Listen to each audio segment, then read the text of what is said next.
СДС го зароби обвинителството преку главниот обвинител Коцевски. Не одговараат затоа што го држат на функција.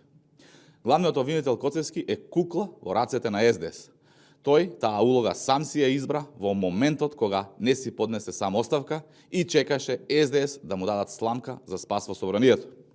Главниот обвинител Коцевски доби црвен картон во собранието со изгласаната интерпелација и наместо да покаже одговорност и да си поднесе оставка, тој избра по секоја цена да седи во удобната фотелја и да ги штити СДС од одговорност.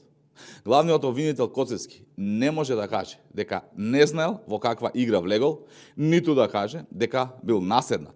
Многу свесно ја презема улогата на заштитник на криминалите на СДС.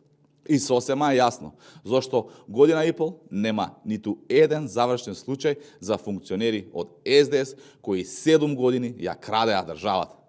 Штетата која главниот обвинител Коцевски и СДС ја прават во правосудството е огромна, со уништување на секаква доверба и интегритет. Одговорноста за ова мора да сносат.